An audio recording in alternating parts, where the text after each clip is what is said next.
Aujourd'hui, je vous parle d'acceptation. Vous avez probablement déjà entendu ce mot dans la bouche des gourous du développement personnel qui vous disent d'accepter, de tout accepter, même l'intolérable. Eh bien, vous allez voir qu'il y a des pièges à l'acceptation. Et aujourd'hui, je vais vous révéler comment vous pouvez faire de l'acceptation une force et non quelque chose que vous subissez et qui vous emmène au contraire vers une forme de passivité. Donc, restez bien jusqu'au bout parce que vous allez découvrir comment faire un switch qui réellement transforme votre vie. L'acceptation, à la base, c'est un concept de différentes mouvances de psychologie qui a été drôlement galvaudé par le développement personnel. Oui, parce qu'on te le sort à toutes les sauces. On te dit qu'il faudrait accepter tout ce qui t'arrive en tout lieu, en tout temps, et que l'acceptation est la clé du bonheur. Alors à quoi ça servirait de mettre l'acceptation dans sa vie? Si tu suis le raisonnement de ceux qui te survendent ce concept, qui te disent de l'appliquer quelles que soient les situations, eh bien peut-être ça ferait de toi un saint, quelqu'un qui serait plus évolué spirituellement, ça te rendrait comme supérieur aux autres, aux communs des mortels qui, eux, subissent les aléas, ou alors ça viendrait apaiser une souffrance en étant dans l'acceptation, tu serais moins touché, ça te permettrait de lâcher prise face à quelque chose qui est incontrôlable, ou même face à ce qui est contrôlable, tu serais dans une forme de détachement. Voilà ce que ça t'apporterait. Ça te permettrait aussi d'éviter de combattre, d'éviter de te battre. Si tu acceptes, c'est là, et puis tu fais avec ce qui vient. Alors, je ne dénigre pas tout cela. Je ne dis pas que l'acceptation n'est pas utile. On va voir que oui, ça peut être utile, mais encore faut-il parler de la bonne acceptation. Bon, avec ce que je vous dis là, on voit bien que ce n'est pas un concept qui peut être appliqué à toutes les situations. On va prendre un exemple concret. Imagine, tu es dans un boulot qui te pèse, tu es dans une situation où tu subis du harcèlement, où tu vas au travail avec la boule au ventre.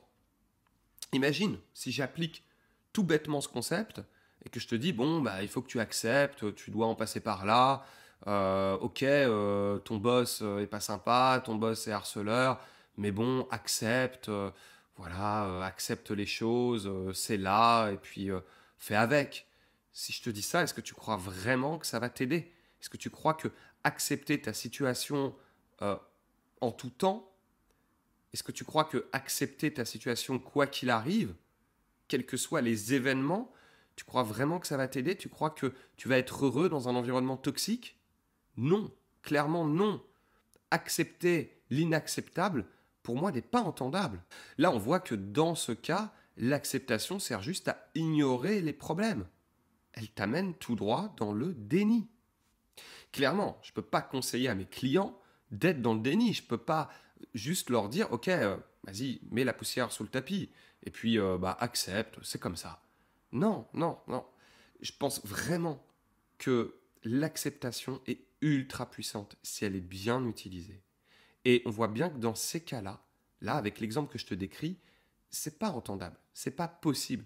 Il y a quelque chose qui colle pas. On ne peut pas juste accepter bêtement la situation.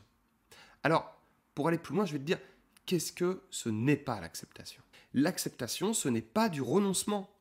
Oui, beaucoup de personnes confondent les deux. Quand j'en parle avec mes clients et qu'on aborde ce sujet d'acceptation, la plupart du temps, il y a comme un phénomène de réticence dès qu'on prononce ce mot-là, parce que les personnes se disent, mais non, mais je ne veux pas que cette situation, elle dure. Je veux que ça s'arrête. Donc, c'est là où justement on fait la distinction. Renoncer, ça veut dire la situation est comme ça, je subis mon travail et c'est ok, après tout, allez, tout le monde subit et puis je m'y fais et puis allez, j'accepte ça, je renonce à aller mieux. Voilà, c'est l'acceptation dans le sens de renoncement. Et là, effectivement, c'est très mauvais.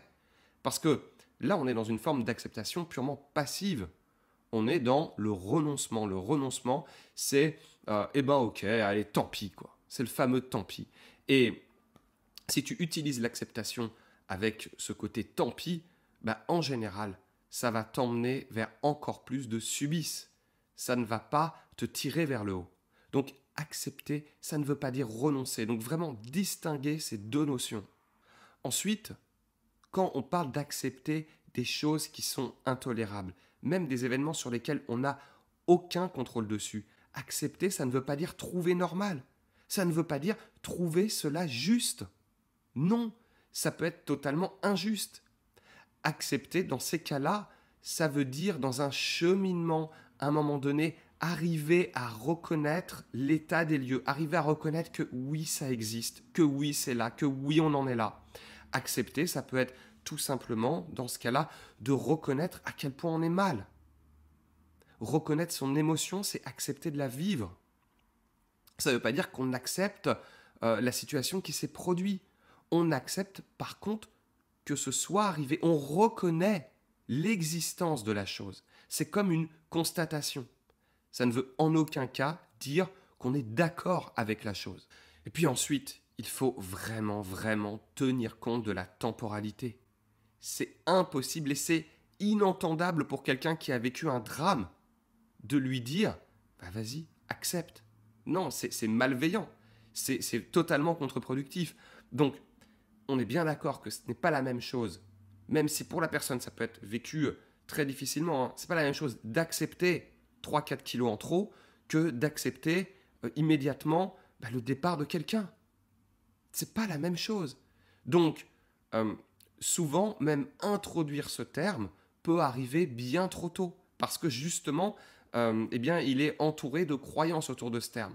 Donc, même pour une situation très grave, accepter, ça va être reconnaître sa douleur, ça va être reconnaître le départ, par exemple, dans l'exemple que je parlais, mais c'est peut-être quelque chose qui va arriver à un moment où on est prêt à dire « Ok, waouh, je sors du déni », parce que, par exemple, dans une phase de deuil, on a une phase de déni. Donc, ne pas être dans l'acceptation au début, c'est totalement normal. Donc, si tu as quelqu'un en face qui te dit bah oui, il faut que tu acceptes », tu n'as juste pas envie de l'entendre.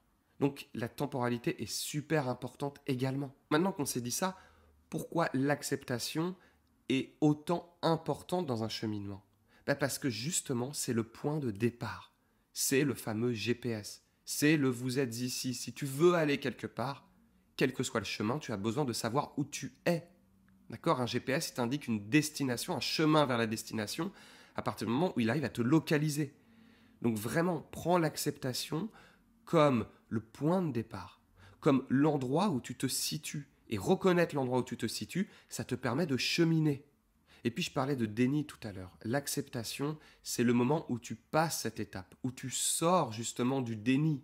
Et donc ça, parfois, tu t'en rends compte, parfois, ça va être un accompagnant qui va à ce moment-là t'introduire l'acceptation au moment où il sent que tu es capable de sortir du déni.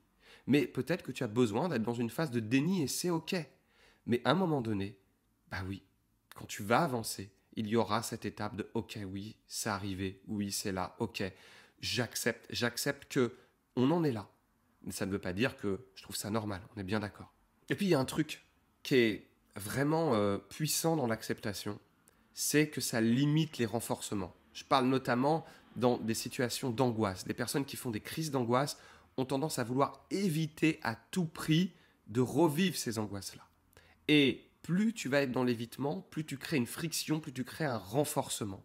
Donc parfois, les personnes n'ont pas vécu une crise d'angoisse dans une situation qui avant la provoquait, et ils vont être extrêmement heureux, satisfaits, soulagés. Alors oui, super, c'est un progrès.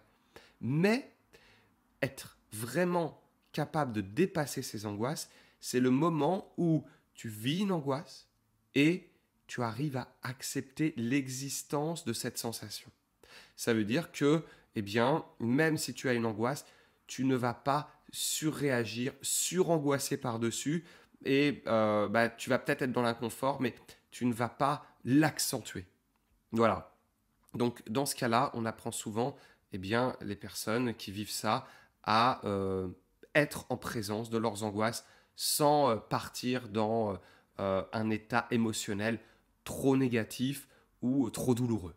Donc à partir de là, tu vois qu'il y a une façon particulière de prendre ce concept d'acceptation, que ça peut être utile dans certains cas, qu'il y a une temporalité et que ça peut être aussi parfois limitant. Ensuite, pour moi, la plus grosse limite, et quand je te parlais de piège de l'acceptation, elle se situe là. C'est que les grands changements se déclenchent souvent par un « j'en ai marre ». Ça peut plus durer. Repense dans ta vie lorsque tu as insufflé quelque chose de nouveau, lorsque tu as créé un grand changement. Est-ce que tu l'as créé en te disant « Bon, j'accepte ma condition, tout est bien à sa place, au bon endroit ». Non, t'as pas fait ça. T'as dit à un moment donné « J'en ai marre ». Oui, parce que quand une situation est intolérable, eh bien tu bouges, tu trouves des solutions, tu changes. Si tu ne changes pas, c'est parce que tu es dans un confort inconfortable. Donc rendre les choses intolérables provoque le changement. Tu comprends bien qu'à ce moment-là, l'acceptation peut être limitante. C'est pour ça que parfois l'acceptation n'est pas le plus approprié et que l'intolérance constructive ou le moment ras-le-bol va être tellement plus approprié et efficace et ce dont tu as besoin à ce moment-là. À partir de là, on voit que écouter ses émotions à nouveau est quelque chose d'extrêmement fort, puissant et que si à un moment donné c'est trop inconfortable, eh bien c'est peut-être ce dont on a besoin. C'est ça qui va nous sortir de notre marasme. Et puis, clairement, il y a un lien entre l'acceptation et l'amour de soi. Ça veut dire que si je place l'acceptation non pas juste sur les faits, mais sur ma personne, à ce moment-là, je vais être capable de rendre encore plus intolérable certaines choses. Si je m'aime, je vais me protéger. Si je m'aime, je vais trouver intolérable de souffrir, intolérable d'être dans une relation qui ne me convient pas, intolérable d'être dans un job dans lequel je me sens mal, intolérable d'être dans un état émotionnel qui ne me va pas. Donc, on voit bien que cette intolérance constructive, elle peut être extrêmement puissante et que l'acceptation au sens peace and love, bisounours, peut totalement être contre-productive et que parfois tu as besoin de te connecter à cette énergie de non, cette énergie qui te fait basculer dans autre chose. Alors avec ce qu'on s'est dit, tu l'auras compris, l'acceptation peut réellement transformer ta vie d'une belle façon. Mais aussi, parfois, il faut savoir refuser les choses qui nous arrivent, il faut savoir s'y opposer. Oui, il y a une énergie très forte dans la contradiction et dans l'opposition. L'acceptation n'est donc pas une fin en soi. L'acceptation n'est pas la fin du voyage. L'acceptation n'est pas le résultat qu'on doit atteindre. C'est une étape. On peut tous se poser la question, est-ce qu'il y a des choses dans ma vie que j'ai tendance à subir sous couvert d'acceptation?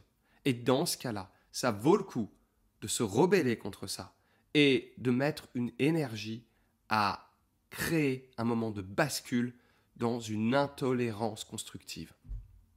Si ce contenu t'a plu, je t'invite bien sûr à liker et à t'abonner à la chaîne. Je te dis à très bientôt.